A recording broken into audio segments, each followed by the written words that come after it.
हरिओम रे प्रिय धनुराशि के साथियों, 15 दिसंबर से 180 डिग्री पर घूम जाएगी जिंदगी। होने वाला है बड़ा कमाल। चलिए जानते हैं कैसे। आपका हार्दिक अभिनंदन आपके ज्ञान दर्शन यूट्यूब चैनल में।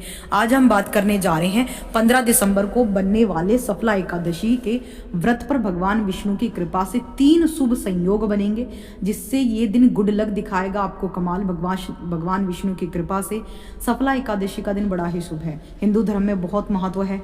3 शुभ संयोग बन रहे हैं, शोभन योग, चित्रा नक्षत्र और सोमवार का सुंदर दिन। शोभन योग शुभ फलदायक है। सोमवार को भगवान विष्णु के साथ भगवान शिव शंकर की पूजा का संयोग भी है।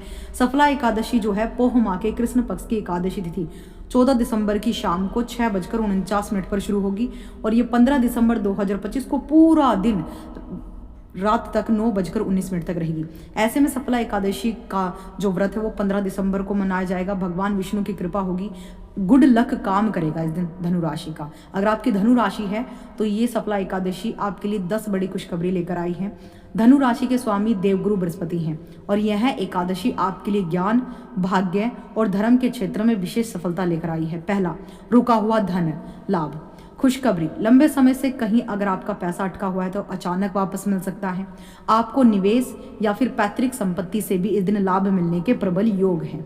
वहीं धार्मिक यात्रा और तीर्थयाटन, खुशखबरी यह है कि आपकी धार्मिक यात्राओं की इच्छा पूरी हो सकती है। आप जो है भगवान विष्णु खाटू श्याम के दर्शन करने के लिए कहीं जा सकते हैं फैमिली के साथ या फिर स्वयं अकेले। किसी पवित्र स्थान की यात्रा का योग इस समय बनेगा और आप जरूर जाएंगे, जो आपको मानसिक शांति भी देगा। नंबर 3, करियर में भाग्य का पूरा साथ और आपके काम में किस्मत का साथ आपको मिलेगा। गुरु की कृपा से नौकरी में आपके प्रयास सफल होंगे और आप उच्च पद की ओर अग्रसर होंगे। यानी जब आप अपने काम को समय रहते सही क्वालिटी में पूर्ण करेंगे तो आपके सीनियर आपसे प्रभावित होंगे, जिससे आपको उच्च पद की प्राप्ति होने की संभावना तीव्र हो जाएगी। अब चौथी भविष्यवाणी जो है शिक्षा और शोध में बड़ी उपलब्धि। देखिए, विद्यार्थी वर्ग को किसी बड़ी परीक्षा या फिर शोध कार्य रिसर्च में शानदार सफलता मिल सकती है। उच्च शिक्षा के द्वार भी आपके खुलेंगे। अगर आप ओकल्ट साइंस में अपना भविष्य आजमा रहे हैं तो भी आपके शोध, आपकी रिसर्च आपको बड़ी कामयाबी देगी, प्रसिद्धि देगी। 5वीं, प्रेम और रिश्तों में सकारात्मकता। देखिए, प्रेम संबंधों में गलतफहमियां दूर होंगी और आपसी विश्वास बढ़ेगा। विवाह योग्य जातकों के लिए अच्छे प्रस्ताव इस समय आ सकते हैं और आपके लिए सबसे बड़ी खुशखबरी यही रहेगी। वहीं छठी जो भविष्यवाणी वो बड़ी खास है, वो आपके व्यापार में विस्तार के अवसरों की तरफ आपको बढ़ा रही है।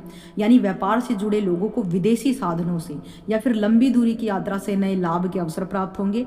आपकी योजनाओं को सफलता मिलेगी सफला एकादशी के दिन। और स्वास्थ्य में सुधार और ऊर्जा, 7वीं जो भविष्यवाणी है वो स्वास्थ्य से संबंधित खुशखबरी है। स्वास्थ्य से संबंधित छोटी मोटी परेशानियां दूर होंगी। आप खुद को अधिक उत्साहित और ऊर्जावान महसूस करेंगे, जिससे कार्य क्षमता आपकी बढ़ेगी। देखिए, स्वस्थ शरीर में ही जो है स्वस्थ मन का वास होता है और हमारे मन में भगवान का वास होता है, तो भगवान विष्णु की कृपा आपको जरूर मिलेगी। 8वीं जो भविष्यवाणी वो आपके मान सम्मान और प्रतिष्ठा में है। यानी समाज में और कार्यस्थल पर आपकी बौद्धिक क्षमता, यानी आपकी बुद्धि, आपकी सोचने की तर्क शक्ति और ईमानदारी के कारण आपका मान सम्मान बढ़ेगा। और जो 9वीं भविष्यवाणी वो बड़ी खास है, वाणी का प्रभाव और सकारात्मक संचार। यानी आपकी बातें लोगों पर गहरा प्रभाव डालेंगी। आप अपनी बातचीत के दम पर कठिन कार्यों को आसानी से पूरा कर पाएंगे। 10वीं जो आखिरी भविष्यवाणी वो बड़ी खास है, लक्ष्य प्राप्ति में स्पष्टता। इस एकादशी पर गुरु और भगवान विष्णु की कृपा से आपके जीवन के लक्ष्य और उद्देश्य बिल्कुल स्पष्ट हो जाएंगे। कोई भी धूमिल छाया नहीं होगी, जिससे आप सही दिशा में तेजी से आगे बढ़ेंगे। सफला एकादशी धनु राशि के लिए सफलता, ज्ञान और भाग्य का संगम लेकर आई है।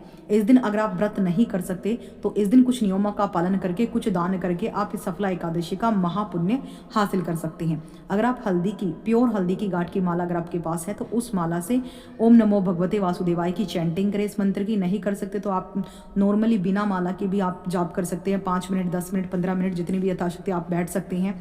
और साथ ही इस दिन जो है केले का दान आपको मंदिर में करना है या किसी निर्धन को, किसी जरूरतमंद को जरूर करना है। इसके अलावा आपको गाय को गुड़ खिलाना है, आपके लिए बढ़िया रहेगा ये उपाय, सबसे बेस्ट रेमेडी है।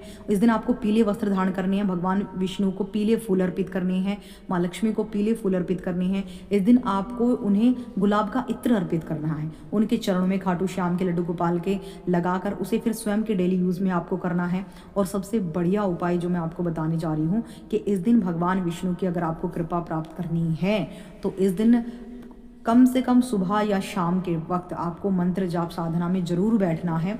एक लोटा तांबे का लेकर उसे अभिमंत्रित करके ओम नमो भगवते वासुदेवाय की चैंटिंग द्वारा और इस दिन आपको लहसुन प्याज का सेवन नहीं करना है। अगर आप व्रत नहीं भी करते हैं तो जिस प्रकार से नवरात्रि में जो व्रतियों का जो भोजन पकाया जाता है सेंधा नमक काली मिर्च का प्रयोग करके, आप उस प्रकार से जो है बिना लहसुन प्याज का साग सब्जी बनाकर आप सेवन कर सकते हैं। इससे आपको बड़े फायदे होंगे और आप इस व्रत का पुण्य भी प्राप्त कर पाएंगे।